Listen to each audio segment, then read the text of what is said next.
The German officials indiscriminately, without any reason, without any provocation, shoot people just for pleasure, so like sport, like people go hunting deer. I actually thanked God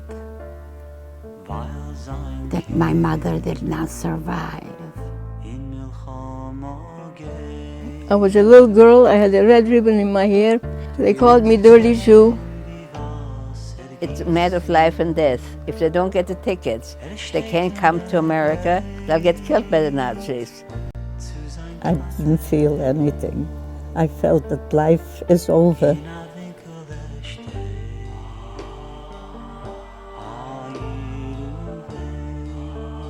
Many times in the morning, when they were collecting the dead people, they caught me once, and I had to do the collecting.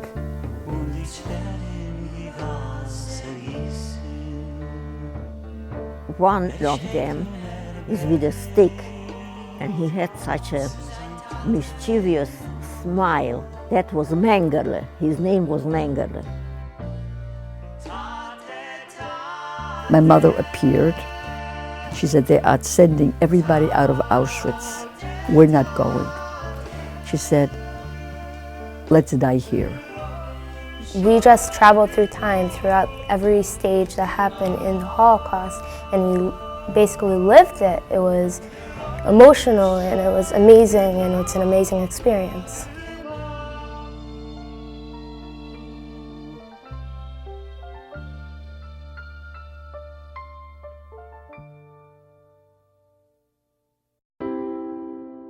Boys and girls, the name of the program that we are going to be introducing this morning is known as Names, Not Numbers. As the Holocaust survivors are getting older and they are passing on, the connection between you students and between those survivors is eroding. You are the ones who are going to bear witness in years to come when people turn to you and say, those are stories. That never happened. And you children are going to be the ones to bear witness, to be able to say, no, it happened. I spoke with the survivors. I heard their stories. And it's real. In 1961, Adolf Eichmann, who was the brains and the power and the mover of the final solution, where the Jews were gassed in the gas chambers, was in Argentina. He fled from Germany after the war to Argentina, and the Israelis kidnapped him. And they brought him back to Israel to trial. But that was the beginning when survivors began telling their stories, and the world was going to start listening to them. You are going to be the witnesses to the witnesses, because you are the last generation who's going to have this opportunity, and it's a great privilege. Today we had the opening of the program Names, Not Numbers. We're going to be learning about the Holocaust and interviewing survivors who are going to tell us their story about the Holocaust and how they survived. I think it's important to do this project because if, let's say all the Holocaust survivors, pass on, then people would just say, oh, it's fake, and we'll have no evidence of it. But if we do this, then we could, show the people a documentary, and then it's our evidence. The point that you're trying to make on this tape is to get the people who are looking at this movie to identify with the person that you're talking to. So you want to find out from them. What kind of family did you grow up in? Did you have brothers and sisters? What kind of a house did you live in? And the reason that you're starting with that is because every story has a beginning and a middle and an end. You want to know, who were you? How did you find out that this was happening to you? When did you know? How did you feel? Describe what happened. Now, it's not a bad thing if the survivor cries. It's normal, and it should be expected.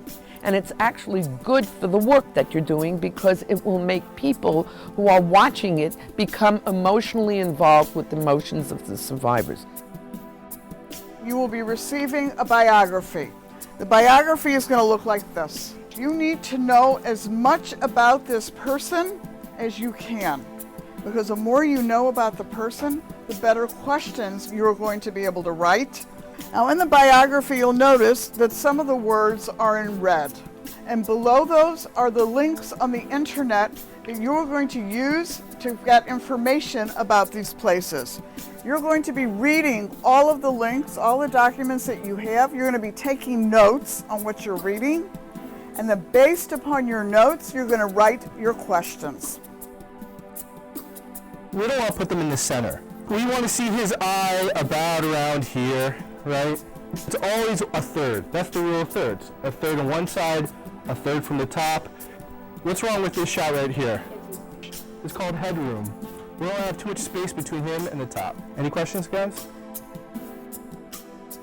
It was a little intimidating at first with all the buttons and everything and learning, but quickly I understood it and I feel comfortable using it now.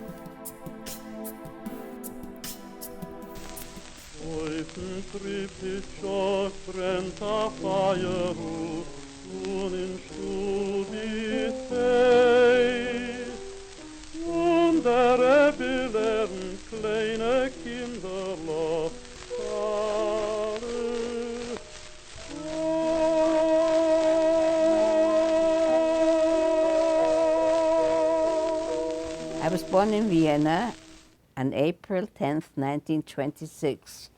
My father was a tailor and he had a haberdashery store. I lived in the 9th district in Vienna, which was not the Jewish district, but it was a district where Jews were living. My father had a store in the 20th district.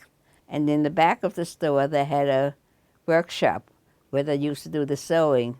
My father was a tailor, and his father and his brother were working together. They had two Jewish schools in Vienna. One was a high school for the children who only wanted to go to high school, and one was a college preparatory school, a gymnasium. And in order to get into that school, you had to take an exam. I took the exam, I passed, and I went to the Jewish gymnasium. Children sit in the back, and the teacher sits on the platform in the front of the school, of the classroom. We used to take the desk and move it to the edge of the platform. So when the teacher came in, it went bang!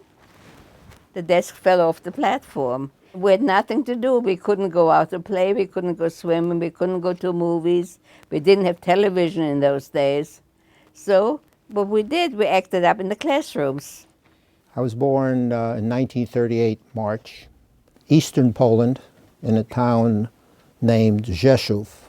My grandfather on my father's side owned a large factory that manufactured farm equipment. My father was the chief engineer of that factory. My father's side, there were four siblings, 2 brothers and 2 sisters. On my mother's side was a very large family. My great-grandfather, whose name was Asher Yehuda Silber, he had 12 children. Rzeszów had about between 25 and 30,000 people. The majority of the town were Jewish. There were about 15,000 Jews. There was extreme and ongoing anti-Semitism in Poland. Because my family was wealthy and because they employed many Christian people, there was a little bit less expressed overtly towards my family. But overall, there was a lot of pressure on the Jewish community by the Polish people. So my great-grandfather would have 300 people, poor people, in his home for Pesach Sidurim. He would give gifts to the community, and it was a great event. I was born in Hungary. I had a little brother, Shlomo, and a little sister, Rachel. It was a very warm Jewish atmosphere. My mother said Moda'ani with me since I was 3 years old, and the Shema every evening. And my father was very careful. I suffered a lot from anti-Semitism. They called me Dirty Jew and on the street. And I was a little girl. I had a red ribbon in my hair. Somebody went by, a young man went by, and he said, "You are a communist Jew. You have red ribbon. Red is a communist color." When I was born, 1928, in Lodz, in Poland. We were 5 siblings, and my oldest brother's name was Shmuel. My family name is Szylit. So it was Shmuel. Next was Hannah. Next was I, Fegi. And then it was Moshe and Wolf. Shabbat, it was beautiful. Everybody was home and everybody was shining. The house was beautiful, clean, and especially for Shabbat. The family would come over. My aunts, my uncles would come over to our house because the children that were in our house were the youngest from the families. My father was the youngest from his siblings, so they had the youngest children, so they would come over very often to our house. It was just always like a holiday. Pesach was also very beautiful. A lot of preparation, a lot of cleaning, a lot of baking, a lot of doing, and especially with the matzah, a holiday where everybody enjoyed also, with families, with friends coming over, with neighbors that we lived together. It was just life. We lived in a Jewish community. I even went to a school where just Jewish girls were going. It was, I guess, like everybody else's children. We were playing, we were doing classwork, we were doing homework. Saturdays we would go for walks and meet together. It was just nice. I was born in Czechoslovakia, May 17, 1926. My father did everything. He had all kinds of trades. He was an upholsterer, a glazier. He made toys. Whatever he could make a living with, he did that.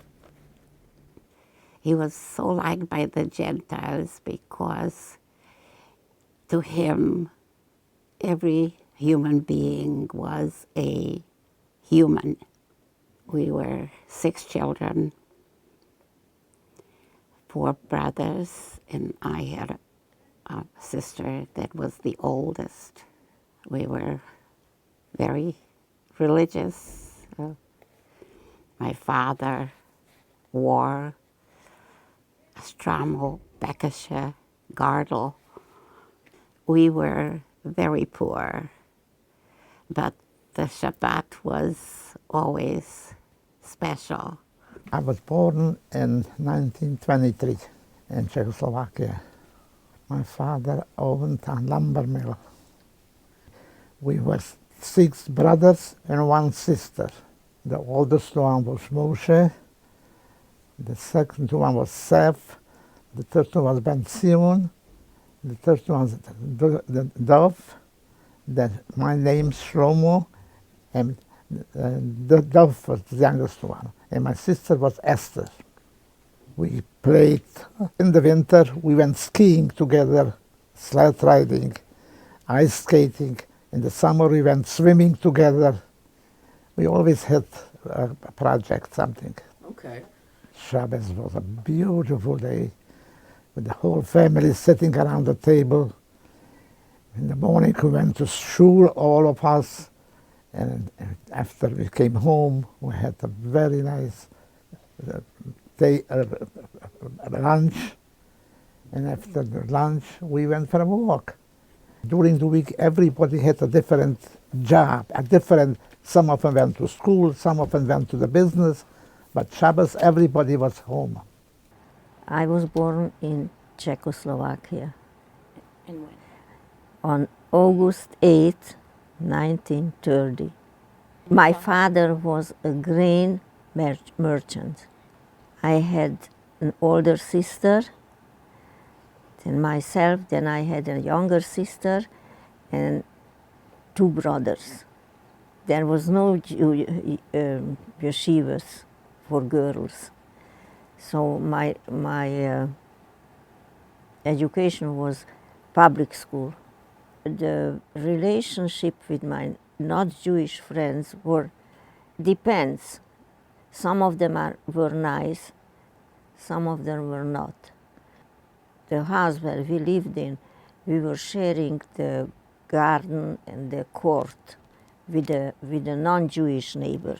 They were very, very nice. But there were anti-Semitism, yes. My father and my mother Roshlam were very, very religious. In the house we spoke Hungarian, but on Shabbos my father Roshlam told us, no Hungarian, we have to talk Yiddish.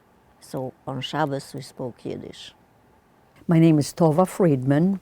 I was born in 1938 in Gdynia, which is a Polish town near Danzig, Gdańsk, northern Poland.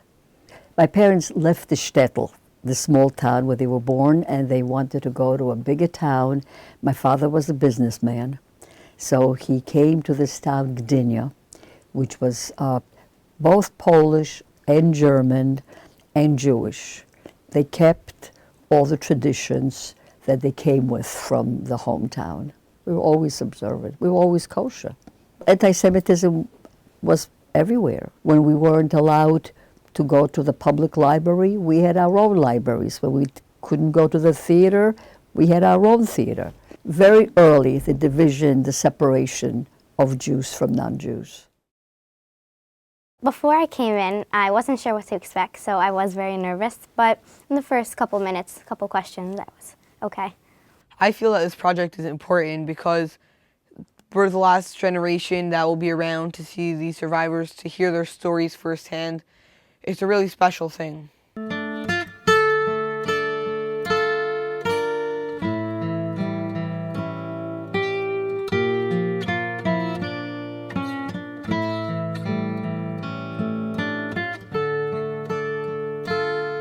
We have 3 floors. The first floor is about Jewish life before the war, the second floor is about the Holocaust, and the third floor is about Jewish life after the war.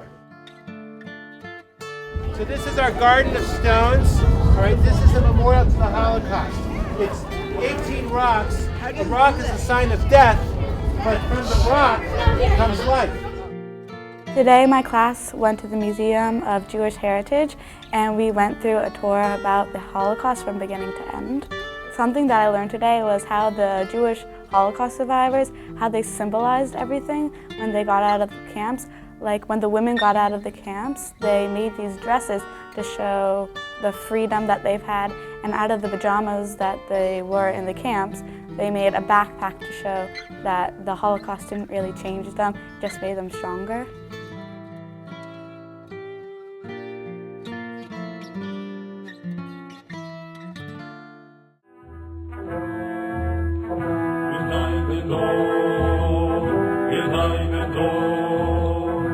Sag nicht keinmal, als du gehst den letzten Weg, Hoch Himmeln bleien verstellen bläue Tag. Kommen wird doch unser ausgewänkte Schau, sie wird abbeugt von unser Trotz, wir seinen da. But we heard them come into the town. They came into Vienna, and they made with a lot of noise and a lot of music. That's how we found out. It was on the 9th of November of 1938, around 5 o'clock in the morning. We heard banging on the door, and they were knocking on our door and our windows. My mother went to the door, and she opened the door, and 2 Nazi officers came in, and they started to search the apartment. And they found a letter which my mother had written to America, and my uncle had answered, because my parents asked for an affidavit. An affidavit is paper sent by an American person to Europe to give permission to come to America. So the Nazis said, well, you must be an American spy because you have an English letter. So the two Nazi officers took my father away. And the next thing I knew is that he was in the concentration camp of Dachau. What they did to the women in Vienna was they took the women, they used to take them out to wash the streets. But at that time, they didn't take them to the camps. But my mother had to go to the Gestapo every day, and she wanted to find out what happened to him. In those days, the Nazis still let you send food to Dachau. Every day she wanted to find out when is he going to come home, when he's going to come home.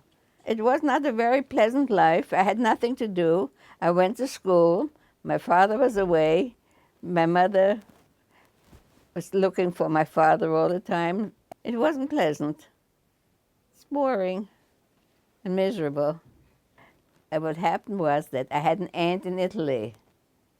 And my aunt went to a priest in Italy, and they got us visas, one visa to Nicaragua and one visa to Costa Rica.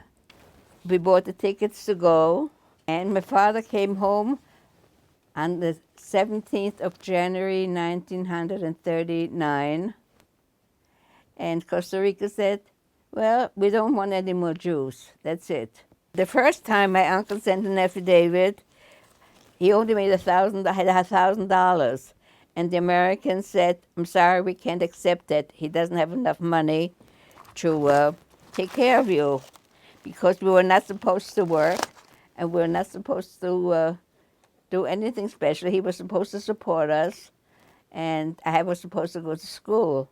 My uncle got another affidavit from another person, and he had over $3,000 in the bank. Once they saw that he had $3,000, they let us go. And we had no money left to buy the ship tickets to come to America. My grandparents lived in America, and my father's parents, and that they should buy us the tickets to come to America. Well, it was Yom Kippur when they got the letter, and he had to go and buy the tickets. So he didn't know what to do. He said, I can't go on Yom Kippur to buy tickets. So he went to a rabbi, and the rabbi told him that it's a matter of life and death. If they don't get the tickets, they can't come to America. They'll get killed by the Nazis. So the rabbi told him to go and buy the tickets. So he bought the tickets on Yom Kippur. I came on November 4th, 1939. We came from Italy. We came across France into Portugal, Spain. Now, we had a lot of problems in Portugal. It seems that on the boat that came before us, they took off all the Jewish men from the boat because they said there was a German spy on the boat. So when we got to Gibraltar, they thought they might take all our men off the boat too, but thank God we got through. We didn't have a German spy on the boat with us. When the boat landed, we saw the Statue of Liberty, and my father was sleeping in the upper bunk on the boat, and he fell off the bed. That I remember. On September 1st, 1939, Germany invaded Poland. What we first saw in our town was the bombing. Very shortly, the family realized that the Germans are coming, and the family got together and they decided to leave Poland. And they tried to get out of Poland going west. Unfortunately, all the borders were closed. You could not get out. The Germans were coming this way, going east. At the same time, the Russians invaded Poland, and they were going west, and they met in the middle, and they split Poland in half. Everybody understood that the Russians were better to be involved with than the Germans. So our whole family came from eastern Poland and went up to a large town that was in the Russian zone, the town called Lwów, and we took up residence there, and we were under the Russians. So this was October of 1939. It's a big town. It's like Warsaw or Krakow. The family settled, rented apartments, and during the Russian occupation, life was pretty good. The kids went to school, and the family became integrated into the in the Jewish community in Lwów. The business that we had, that my father and my grandfather had, were in Rzeszów. That was the factory. So when they went to Lvov, he had to get other employment. He got employment with a Russian general that was in charge of all the Russian vehicles, all the transportation, and my father was running that for them. In the spring of '41, the Germans broke their treaty with Russia. The Russians knew that they had to pull back. They issued an order that all men of military age had to join the Russian army and go with them. And that if anybody was caught hiding, didn't want to go, and the Russians found them, they would kill the whole family. So all the men wouldn't take that chance. Everybody went with the Russian. But right before leaving, the Russian general spoke with my father and said, look, we have to pull back. We got about a week or so. Come with me, Russia. I need you. We have work for you. Bring your whole family. I'll give you some cars. I'll give you gasoline. Come back with us, and I'll put you in Moscow. You'll be safe there. Do it. So the family had a big meeting, and several members of the family spoke out against it. They didn't want to go with the Russians. It'd be better to stay here. Let's see what happens. This will blow over. No one went. My father didn't go. No one went. It was a crucial decision and a very, very bad one. Sometimes in your life, something comes up and you have to make a decision. And it's not only a stressful decision, but you don't have a lot of time to make it. And in this particular episode, in my family, they made a wrong decision. They stayed, and most of the members of the family, all of my father's family, were killed. My father and my uncles all went with the Russians, because remember, they didn't want to take the chance to hang around and maybe hide because they didn't want their families to be at risk. And the Russians weren't kidding. If they found somebody hiding, they would kill the family.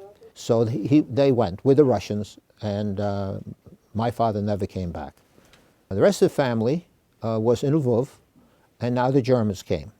And one of the first things the Germans did was they took all the Jews throughout the whole town, and they brought them to one area of the town which they cordoned off as a sort of a Jewish area, and it was called the Jewish ghetto.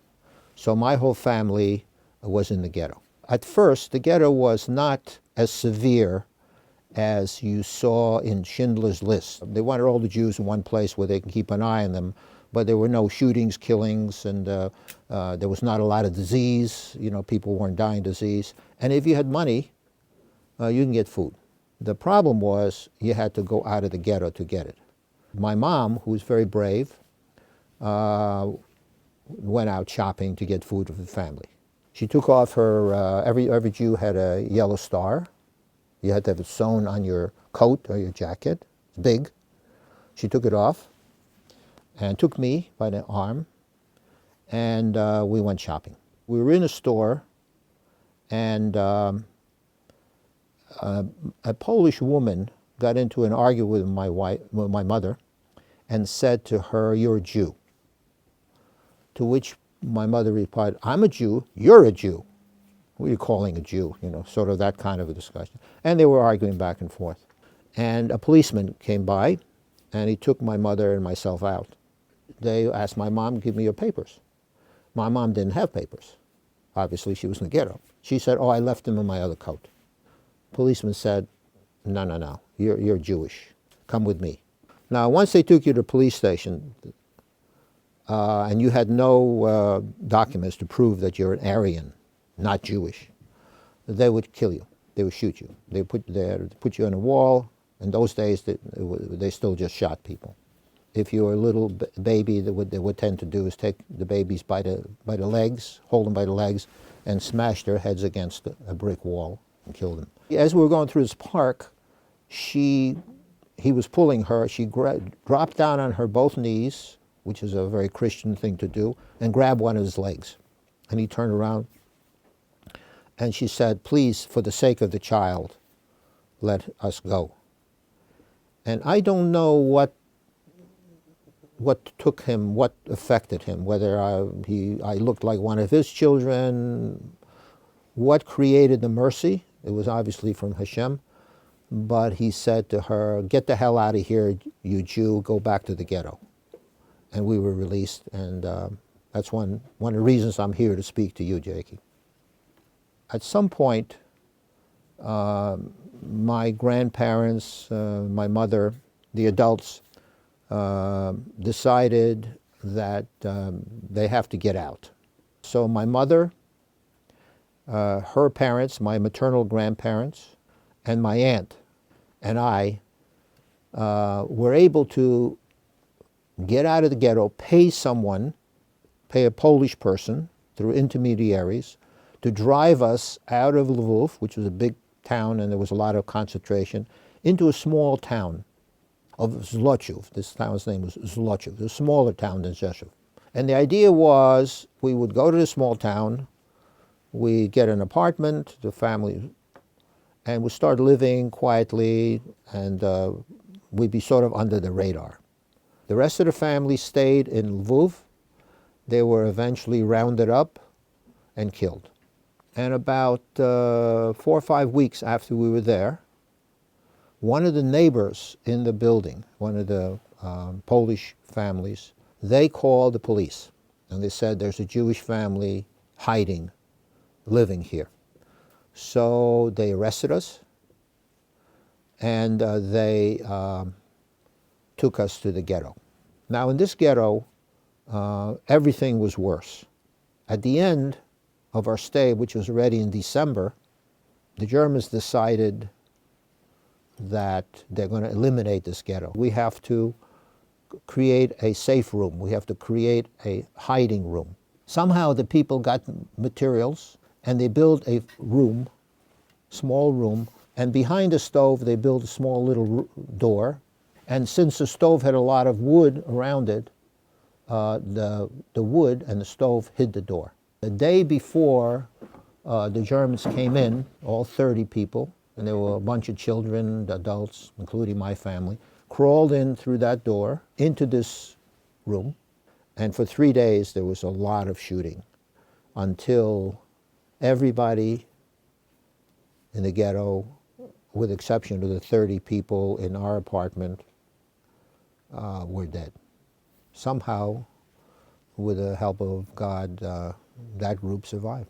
It was the last day of Pesach, 1944, and those days we didn't have refrigeration for food, so there was arrangement made with someone that I should go and get the milk. Suddenly, I heard this roar of motorcycles, and I looked up, and they were German soldiers who came into town. That evening, 2 German soldiers broke into our house, and they said they were doctors, and they wanted to examine everyone. They were drunk. In the meantime, my mother, she somehow escaped from the house into the street and brought a policeman with him. And the policeman came, and they handcuffed the 2 soldiers and led them away. Next morning, we were told that all Jews have to put their belongings into a bed sheet and gather in the main shul of the town. We were in the shul for about 10 days. Everybody was sleeping on the floor, in between the pews. It was very crowded, and we were hoping that soon we'll be let go home again, but that didn't happen. After the shul, we were told to go to the next town called Szyilit. There they established a ghetto. A ghetto consists of homes that they took away from Jewish people, Jewish homes. And 3-4 families slept in a house that was a one-family house. It was springtime, So all the children were playing outside. The children didn't realize the dangerous situation we were in. As long as I was with my parents, I felt safe. We were in the ghetto about 6 weeks, and then we were told to go to the railroad station. At the railroad station, there were cattle carts waiting, and there were Hungarian women who pushed us into the cattle car, about 70 people in one car. There was no water and no food. The babies were screaming. Old people were groaning. One early morning, when everybody was sleeping all around us on the floor, my father came over to me and he woke me. And he said to me, you know, Dvairala, they call me Dvairala, we love you children very much, and you mean everything to us. But when the Germans will start shooting us, say Kriyat Shema. His faith was so deep and genuine that he didn't blame Hashem of what's happening to us. He still had the absolute faith in Hashem. The moment I arrived in Auschwitz, it was Dr. Mengele, the famous Dr. Mengele, who selected people where to go, who told people when to go. The man on one side with my little brother and my father, the other side my mother and little sister, and I remained with the women section. I could see my father, you know, clutching my little brother's hand, and I could see my mother holding my little sister and then going like this, you know. And that was the last time I saw my family. After that, we were told to follow the Nazi, and they took us in a bathhouse. I had beautiful long hair. In the bathhouse, they took the shaver, and in no time I was bald. And they took away our clothes, and they gave us these striped dresses. It was a pair of high heel shoes that I got then. And as it happened, it was raining in Auschwitz that day. And whenever I stepped in the mud, the shoe kept coming off. It was horrible. I do have a number, 813480. Not that this number mattered anything. It was still less than a cockroach. The barracks consisted of like two beds, double beds, one on the bottom and one on top. And in each side of these beds, there were 6 people this way and 6 people, you know, from feet to feet.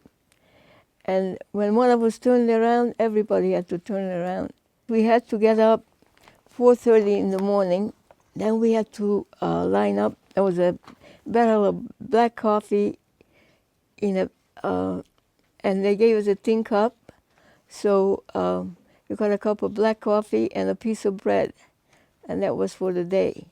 What kept me going in Auschwitz, that I naively believed that I'm going to get together with my family again, even though I saw the flames 24 hours a day. It was in September 1939. The Germans just walked in without even fighting. Before we knew it, they were there, and they were marching through the streets of Lodz, and they were standing on the balconies yelling Heil Hitler, marching with pride. They would come into the houses, they would pull out people, and they would cut their beards and payas, and they made them bend down and before they did it, and clean their boots with their beards. You saw people being arrested for no reasons, people being beaten for no reasons. People should give up whatever they have.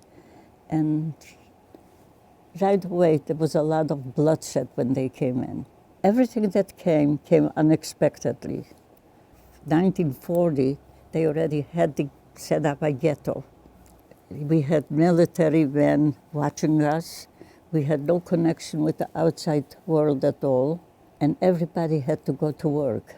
I worked in a place where they were making straw shoes. That was my first job in the ghetto. We worked from morning till night. The diets are very meager. We got a piece of bread and a little watery soup. That was our diet. My father was in a tailor shop. So was my oldest brother and my sister. From the ghetto, first of all, from the hospitals, they cleared out all the people. Amongst them was my brother. They took them a little bit out of town, and they had killed them just then. We didn't know it at the time, but this is what we found out later on. They asked for another thing, to give them over children till 10 years old. We had one person that was in charge of that ghetto, that was an elderly man, that was in charge of the ghetto, and he was the one to hand over the kids and the people that were supposedly sick, whether they were or not. They took like 10,000, 20,000 people at once, put them in the trains, and took them to those places. But nobody knew where they're going and what was being done with these people, until somebody tried to escape and he would let know. But people didn't even believe it. The train ride was packed with people, like sardines in a can. People were eager to get a little bit of fresh air, and there were very small windows, because these were cattle cars. These were not cars made for people, just for animals. It seemed like forever that the ride took.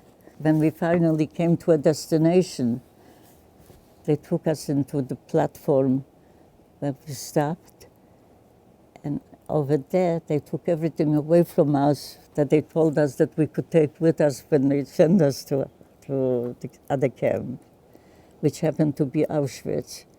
The minute that we arrived to Auschwitz was very sad.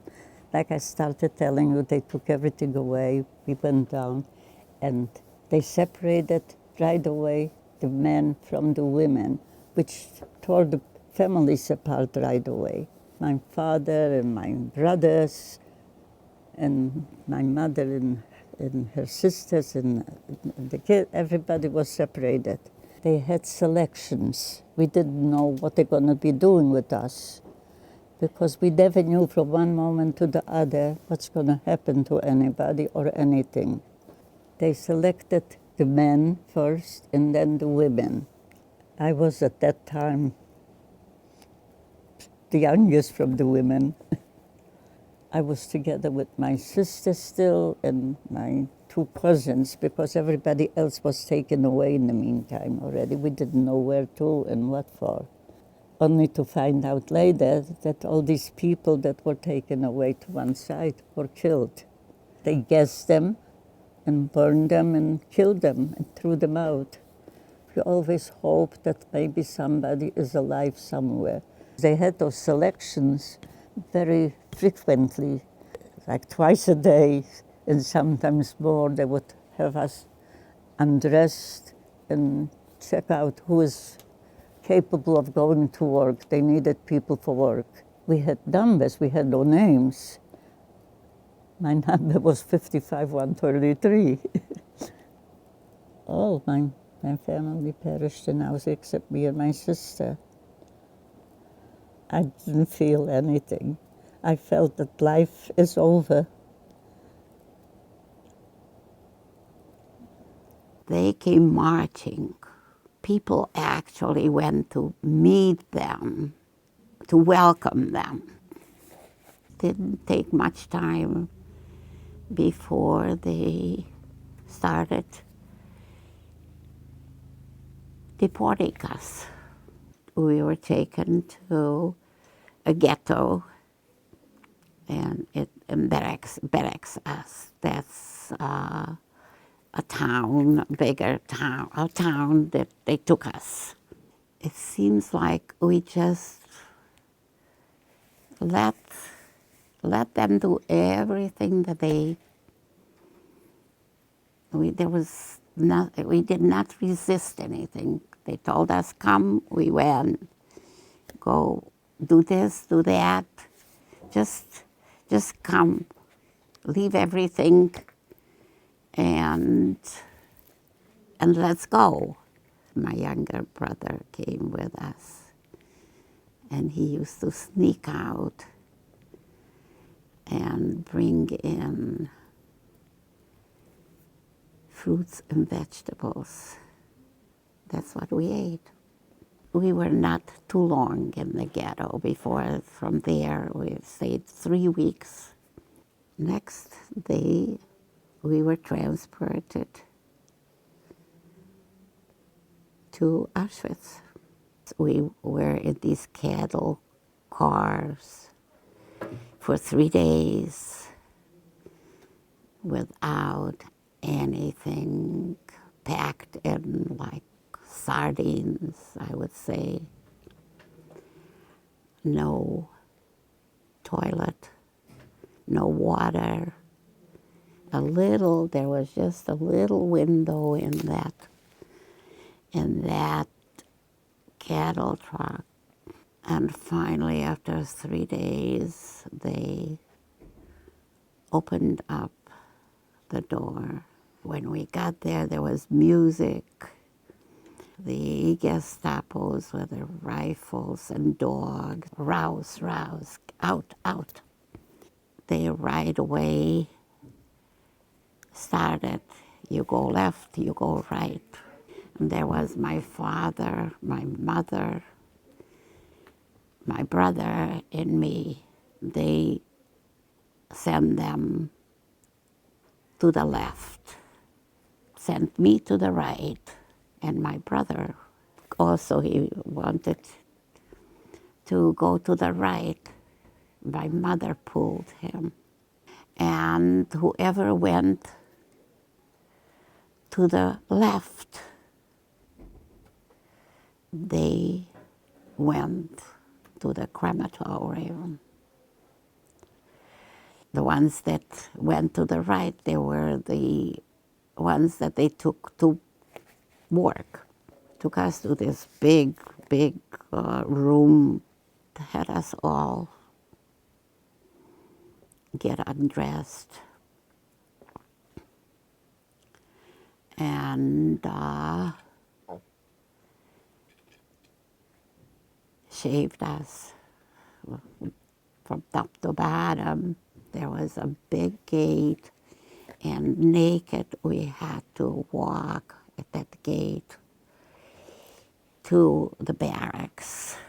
As soon as we got there, there were these women, they were called the capos. They said, you see that smoke over there? That's your families. All I could remember, the mountains of skeletons of people in front of every barrack. Dead people. They just threw them one on top of the other. One day we were ready to go to work, evening shift, and I see that truck coming in with those turnips. I decided to go and steal one.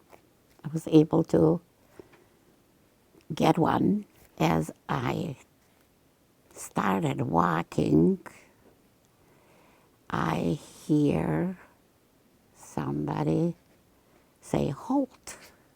I looked back and I saw Mengele.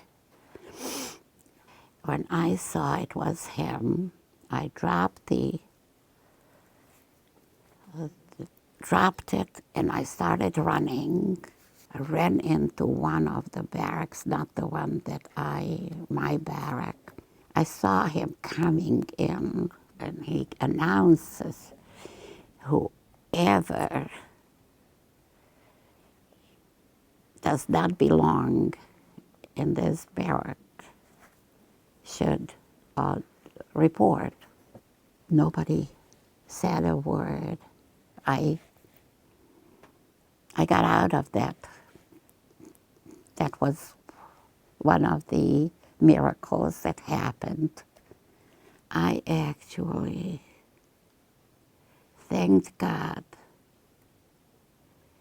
that my mother did not survive.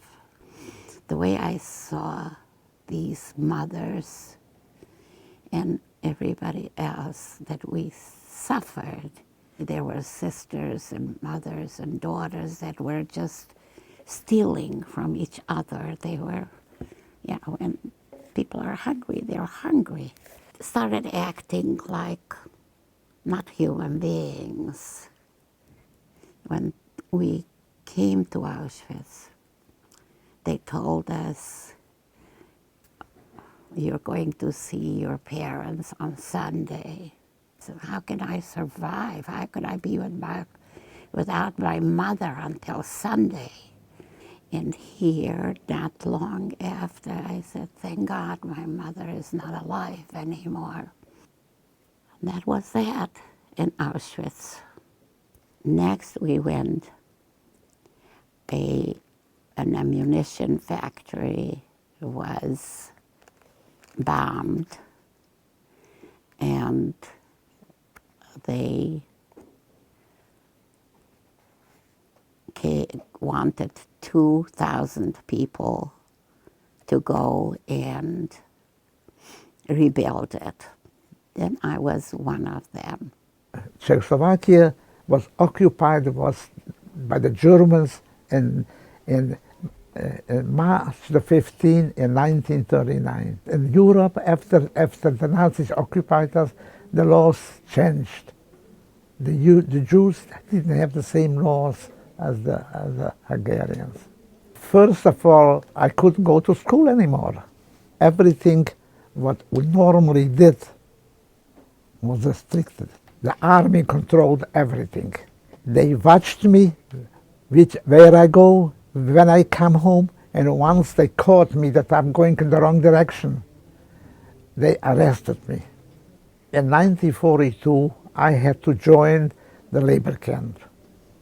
All the Jewish boys that age had to report to the army. We worked for the army first, from 42 till about September of 44.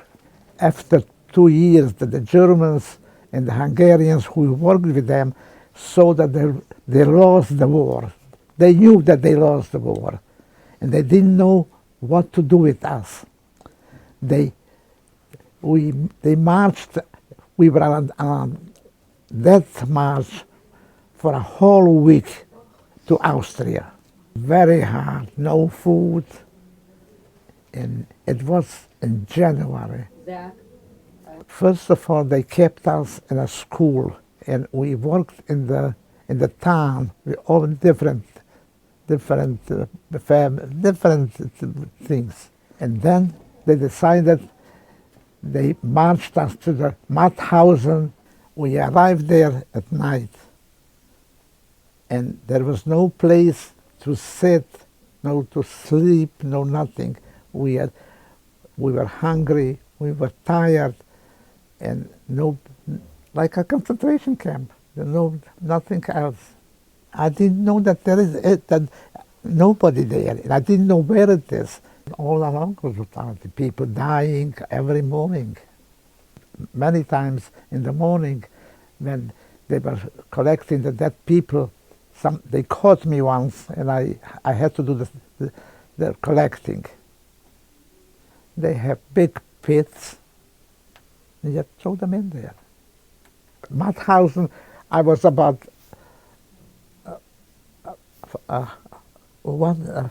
5 months, because we they shipped us from Mauthausen to a different camp because the Russian army came closer, so they had to ship us for another week to that march, you know. The name of the town, it was Gunskirchen. The Russian army were very close already. The order for Berlin was to kill everybody. I saw my parents the last time in 43 for a short while. Yeah, my mother passed away. My mother passed away 6 months before they took the parents to the concentration camp. The Hungarian invaded the town a day after Pesach in 1944. They woke us up at 5 o'clock in the morning, and they announced that you cannot take anything with you. We are taking you to ghetto. When they were taking us out of the house, some people came over to say goodbye and some people were crying. We didn't know what to expect. The name of the place, of the city where they took us to the ghetto was Újhely in Hungarian. We had to live 3-4 families together because they didn't have enough houses there. We had one room for ourselves, that's it. So we were in the ghetto for 4 weeks. And then they came one day and said, we have to go. They brought us, not only us, from the ghetto, the people, to the shul. My father, Ursula, my mother, my sister, other sister, younger sister, and the 2 boys. So they announced in the yard there, in the shul yard, that everybody has to go in line, we have to march. So they marched us out in the field. That's why there were cattle cars there, and there were already SS. That was the first time we saw an SS. Started to shout, "Macht schnell, macht schnell," which means make it fast. And we went up in the train, they closed the doors, and that was it. We didn't know where we are going, we didn't know what they want from us. My father, Ashlam, noticed that it's raining. He had a little cup. I was the skinniest and the smallest. He picked me up on his shoulder and I got rainwater. I looked out the window and people were standing. The trains were going and the people were the vicinity where the train was passing. They were looking. So I saw a few of them were with their hands showing to the neck. I told my father, I said, that's not a good news. That means that they are taking us to be killed. We arrived to a place where it was very noisy. People were screaming and crying and yelling. In the morning, they opened up the doors. We were stopped there. We just heard the noise from outside. They opened up the doors and the SS, "Macht schnell, out." We didn't know where we are, but we arrived to Auschwitz. As soon as we stepped out from the train, they announced, ladies go separate to the left and men go separate to the right. So I was going with my mother, Ashlam, holding her right hand. My younger sister, Ashlam, was holding her left hand.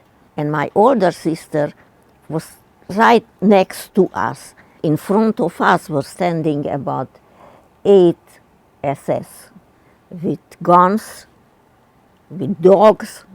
One of them is with a stick, and he had such a mischievous smile. That was Mengele. His name was Mengele. He pointed me to go to the right. I didn't want to go. I wanted to go with my mother. We didn't know where we are going, but I wanted to go with her. So he picked up the stick and hit my hand and my mother's hand. I still wanted to stay with my mother. So he picked up that stick higher and hit so badly that my mother couldn't take it anymore and I couldn't take it anymore, the pain. So, and he chased them away and he chased me to the right. Suddenly I hear the ladies yelling in Hungarian, "Listen to him, don't go against his will, they will kill you." So when they started to yell Hungarian, I woke up a little bit and started to look who they are talking to. It was my sister. She arrived there and she saw my mother walking there with a younger sister. So she wanted to go over there. Not only Mengele, now already the rest of the soldiers who were there with the guns started to put the gun on her. Then my sister Orshlom came this way. She realized that he will kill her if they will kill her. This way we were together. My number was 38, 39, which means 38, 39, and my sister's number was 38, 40. We were there in Birkenau. I think we were there about a month. That's where the bombs first fell. Well, we went straight back to our hometown and we stayed there. There's no place to go. This town had about 15,000 Jews, and more Jews were brought there, and we all lived in a ghetto. It was just a town where they took 6 buildings and made it into a ghetto. All of us were stuffed into those buildings, and slowly throughout time, they were killed, they were deported, they died from all kinds. Typhus broke out until there was very few left. We lived with my grandparents and other people. Yes, I had a friend who name was Dorka. She was killed, and we played together. She was the same age as I was, but she wasn't as lucky. She was deported. The issue was just to eat. Right. You know, when you live like 7, 10 people in one room without real sanitation, and you couldn't get out and in out of the ghetto without permits. It was a small town, so that the work was not far away. I don't know what my father did, but what my mother did, and sometimes I joined her when I was like 3 or 4 years old, when they killed people or people died, they took their clothing and they took them into this workshop, and they had sorting it out and cleaning it and washing it, because these clothes were then sent back to Germany for their own people to use. Everything that was done was to help the war. We arrived there from when I was a year old, which was in 1939, and the ghetto was liquidated in 1943. First, they killed all the elderly.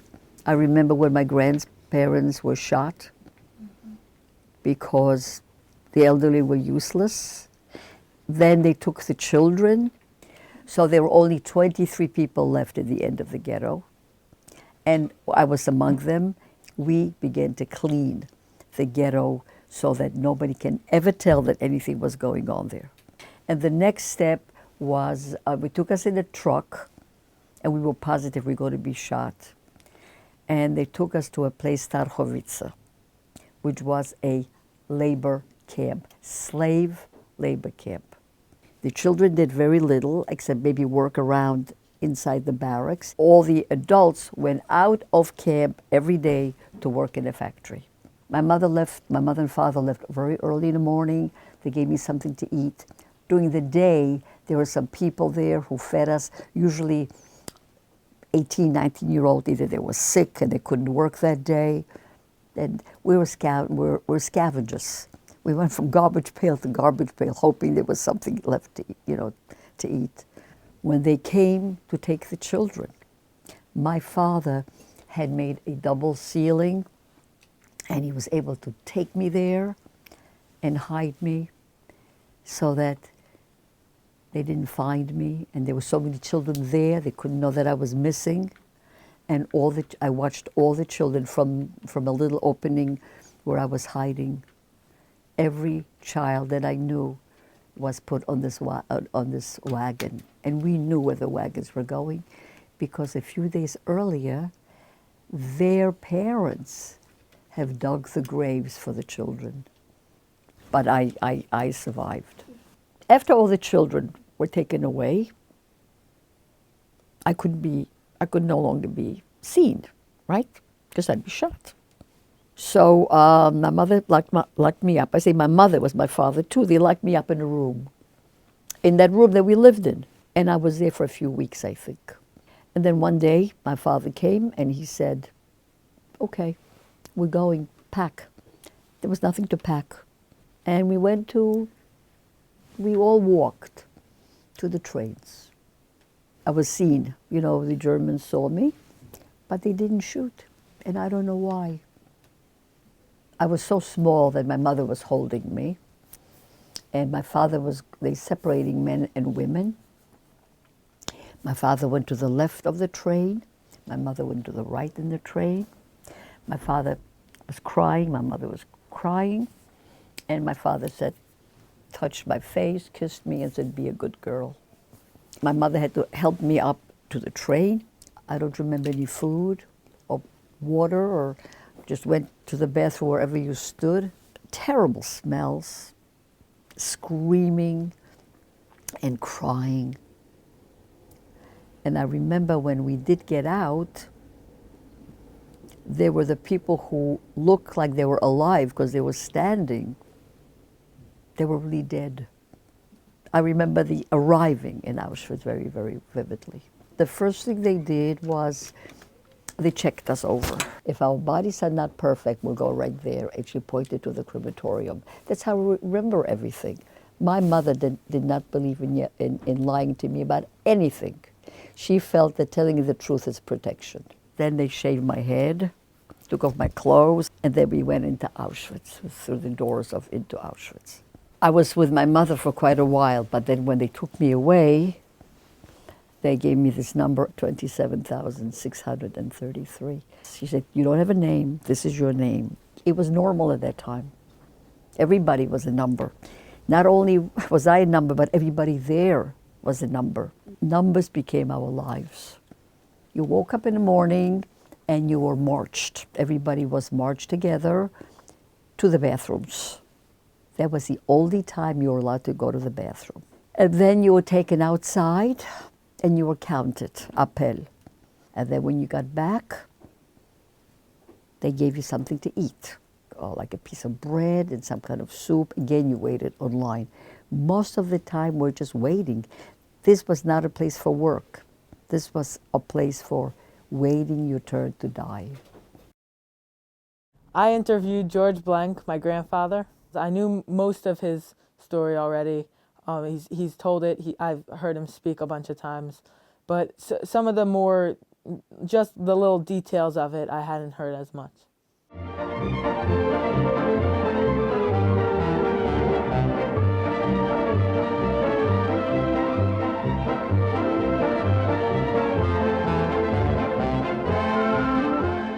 We had $12 altogether. We spent $2 on the boat. We came here, we took a cab to get to my grandparents. My father had cousins here, 7 cousins. So each one of them came to see us, and each one of them gave us $5 each. So we had $35. We felt very, very rich. I felt free. I was able to talk again and play again. But I was a child. It's different when you're a child than when you're grown up. The Russians were getting close. We could hear them. We realized the war was getting very close, so we left. And I remember down the road, coming towards us, we were sort of going down, was a German soldier with a rifle. It was sort of like, here, we did everything we could, we survived, and now we're getting liberated, the war is over, and we're going to be killed. He came up, he looked at us, and he said in Russian, "Don't worry, I'm not a German. I'm a Russian. I just like the warm Russian, German coat." So he took us to an army post, the army camp. For the first time that I can remember, I felt free. We were hiding in that bunker, and then in the distance we saw a house. We saw people coming in and out. We figured the Germans must have escaped from there. After several days, we kind of dared to go and see what's with that house. And there were Polish prisoners who worked on a German farm. And they took us in, and we were there for about 3 days, and then the Russians came. They didn't know whether we were Germans or what, but we showed them our numbers, and then they understood. We said, "Oh, we are free." And we started walking home. But in Germany, all the roads were bombed out by the Allies. No trains, no trucks. So we didn't know which way is home. And we walked, and it took us 6 weeks to get home. Who liberated you? The Russians, the Russian army. We were just went. We were just going. We were not going together in groups. The only thing they told us, don't start anything to take revenge or anything, because the Germans are all around in the woods there, and there was no power to protect you. So they told us to let them just go. And they did pack their own things, and they went away without any commotion. And I survived with my sister together. We were able to help one another, and that kept us alive. The Germans did not want to be liberated. They started running away and taking us, walking for seven weeks. As we came to a big hill, the planes, we saw the planes overhead, English planes. They started bombing. We were in trains, and they bombed the trains, and we were over a hill and started running out. I don't know, we didn't know where these people came from, these men, and there were a lot of casualties from the trains. These men, they must have been Polish. They started tearing apart these dead people and eating their flesh right there. The last night I couldn't walk anymore. I said to my friends, I'm not going anymore. I can't, this is it. They started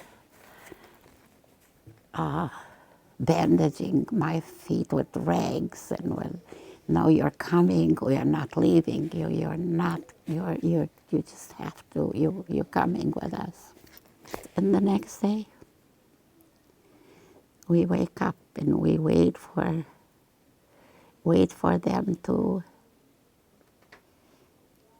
come, for us to wake up, and nobody's waking us up. And that was the end. The guards were trying to disappear slowly. It was one night we saw that we don't have nobody's watching us. So everybody started to run. What's going on? What's going on? Where can we find food? Because everybody was hungry. So we are looking for where they keep the storage, the food. And everybody was running there to get a little food. And by the morning we found out that they are not there anymore. We were so sick, and so that we didn't believe it that we are liberated. We just didn't have enough sense to talk and to ask questions. From Auschwitz, they took us to a working camp. The name of the camp was Fallersleben. There was a factory there, a munition factory. They bombed the factory and they took us by train away from there. They took us to Salzwedel. When we came to Salzwedel, the Germans, the SS women, they disappeared. The Americans were coming, so they ran away. We were there a week or two, the Americans came. Most of the kids from different barracks were gone, so I knew that ours was next. We all knew. And when they came for me, and all of us, we just started walking. I remember walking and I heard my name called. That was the first time I heard my name in a long time. And I knew it was my mother. Nobody else knew my name. She said, "Where are you going?" And I said, "To the crematorium." And all the women started to cry and scream. And I said, "Why are they crying and screaming? I thought everybody is going to the crematorium." We entered this big room. We got undressed. And I don't know what happened, but they sent us back after hours of being naked. It was almost at the end of the war. And the Germans did not keep such close watch. They were already hysterical themselves because they knew that the Allies were coming. So my mother could get me out and took me into a women's hospital, and she found a corpse. And I stayed with the corpse. And I knew that I wasn't supposed to breathe so that the blanket wouldn't, move around. I'm lying there thinking, I'll be here forever. And then the Germans came in and they began to shoot anybody who couldn't get out of bed. They stopped by my bed and I hardly breathed. And they passed me. And then my mother came and she uncovered me. It was like shock. I mean, we didn't know what to do or where to go. I just held on to my mother's hand and we walked around the camp. And when the Russian army came, they stopped the wires, they cut it, and they freed us. Never give up. Have hope and try your best. Just keep going. I would say to everyone, especially in my generation now, to appreciate every single day that they have, and their parents and their siblings and their whole family, because these people, they didn't know what was happening to them. They didn't know when they would be separated from their families. They didn't know where they were going, what they were going to do next. And to have a stable life now, wherever you live, it's just so much more important now that you know this, because some people didn't have it, and now you do. I never thought that I will live to see a world as terrible as it is today. And all that anti-Semitism that is going on now, we cannot let that go on. We must fight, and you young girls, young generation, have a lot of work to do. We must always stick up for each other, and when someone's down, pick him up. We must continue to tell the story of the Holocaust, because I think the more we learn about it, the less likely it will be to happen again. Rely on Hashem, never give up, and look for the silver lining whatever you do. One piece of bread was like amazing for them. Before I heard about these stories, one piece of bread with me was just one piece of bread, not so good. But now as I hear it, I think about it and I wouldn't waste any food or anything like that anymore. I'm also very grateful now about everything I have. Freedom is the best thing that a person could ever have. When you're free, you could do anything you want. I learned more about the Holocaust than I think I've ever learned in my life, because when you learn it in like a book, they give you like the facts in every camp in general. But I got first-hand story, so I think I learned the details, like what happened to the cattle cars exactly, and points of view from different people. You treat every person that's different with kindness. You don't dismiss a person. We have to learn other people's stories. We have to get the message to people who don't know about the Holocaust. Go in frum way, Yiddish way, in Jewish way. That's the way to live. There have been times before in my life where I thought that I had my faith questioned, but after hearing a story like this, I know that what happened to me was merely a fraction of what happened to these people. After seeing that they were able to overcome this tragedy, I feel that I can overcome much more now. I trust no humanity. I think that all of us have a seed of destruction. We just have to control it, and we have to be vigilant. We have to be aware of our own inner feelings in order to prevent it. You can't feel sorry for yourself. That's a bad attitude, and I hope none of you have that. I'm not angry that I lost my father, my grandfather, my grandmother, my aunts, my uncles. I'm grateful that I had my mother and that Hashem saved me. We are Rachel's children, and we bear her pain. We are Rachel's children, may it not be in vain. Buried alone, Bethlehem Road, no peace within her. The message I would give is the same one that she was trying to tell us. Whenever there's something wrong, you should always look to Hashem and say that this was the best thing. This is Gamzu Tova, and He does miracles every day.